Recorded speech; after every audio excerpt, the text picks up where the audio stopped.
Bharatiya Janata party రాష్ట్ర అధ్యక్షుడు రామచంద్రరావు గారు 2 రోజుల పాటు దీక్ష చేయాలని చెప్పి ఈ పక్షాన్ని నిర్ణయించారు. తెలంగాణ బిడ్డలకు చదువుకునే స్వేచ్ఛ లేక చదువుకోవడానికి ఈ రాష్ట్ర ప్రభుత్వం ఇవ్వాల్సినటువంటి బకాయిలు చెల్లించక ఈ రాష్ట్ర ప్రభుత్వం ఏదైతే ఇబ్బంది పెడతా ఉన్నదో మరి మీ పక్షాన్ని నిలబడాలని భారతీయ జనతా పార్టీ రాష్ట్ర అధ్యక్షుడు రామచంద్రరావు గారు 2 రోజుల పాటు నిరాహార దీక్షకి కూనుకొని ఈ రోజు ఈ దీక్షకి ప్రారంభించడం జరిగింది. ఈ రోజు ఈ రాష్ట్రంలో పూర్తిగా ఒక నిర్బంధ పాలన నడుస్తా ఉన్నది.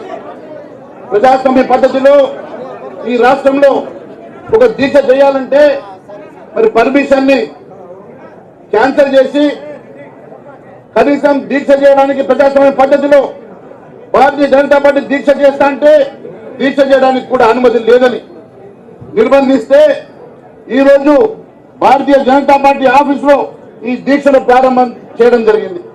నేను అడుగుతా ఉన్నాను, ఈ పోలీసుల నిర్బంధ పాలనలో ఈ రాష్ట్ర ప్రభుత్వం ఏం చెప్పదలుచుకుందని అడుగుతా ఉన్నాను.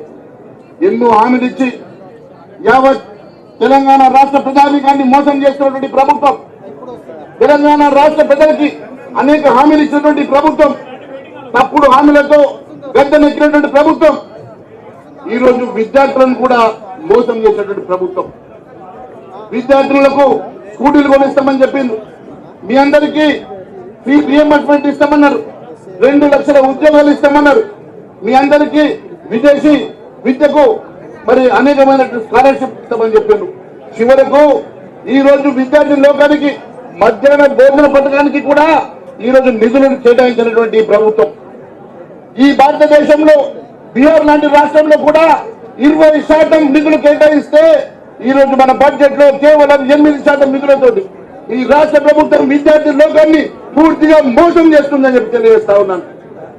అనేకమైనటువంటి హామీలు ఇచ్చిన ఈ ప్రభుత్వం అన్ని వర్గాల ప్రజానీకాన్ని, మహిళలకు 2500 ఇస్తామని మోసం చేసి, రైతులను మోసం చేసి, అన్ని వర్గాల ప్రజల్ని మోసం చేసి చివరకు విద్యార్థుల సైతం మోసం చేస్తా ఉన్నది.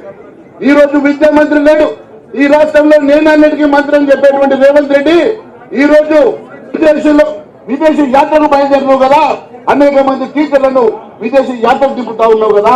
ఈ రోజు మన రాష్ట్రంలో ఉన్నటువంటి పరిస్థితి ఒక్కసారి మీ ద్వారా తెలియజేస్తా ఉన్నాను. ఈ రాష్ట్రంలో దాదాపు 32,000 పాఠశాలలుంటే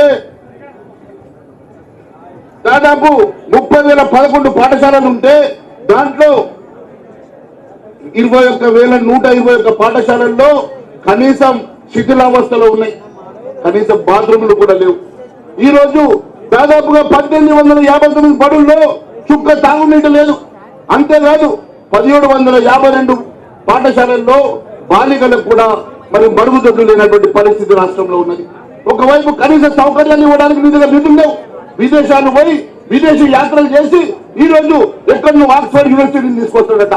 నేను అడుగుతా ఉన్నాను, ఈ రాష్ట్రంలో కనీసం చిన్న బిడ్డలకు అట్టడుగు బడుగు బలహీన వర్గాలకు చెందిన పిల్లలు ఈ రోజు ప్రభుత్వ పాఠశాలకు వెళ్తే కనీస సౌకర్యాలు కూడా ప్రారంభించిన నువ్వు ఈ రోజు విదేశీ యాత్రకు వెళ్ళి ఏం చెప్పదలుచుకున్నావు అని అడుగుతా ఉన్నా.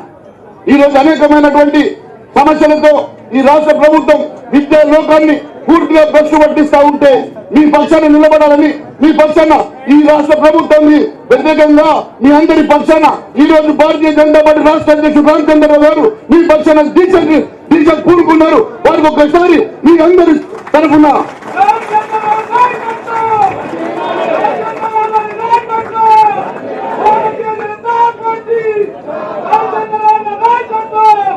ఈ రోజు మీ అందరి పక్షాన ఈ విద్యార్థుల లోకల పక్షాన భారతీయ జనతా పార్టీ ఎప్పుడు మీకు అండగా నిలబడుతుందని, మీ పక్షాన పోరాటం చేస్తామని, ఖచ్చితంగా మీ అందరి సమస్యలు పరిష్కారం అయ్యే వరకు భారతీయ జనతా పార్టీ ఖచ్చితంగా పోరాటం చేస్తామని మరొకసారి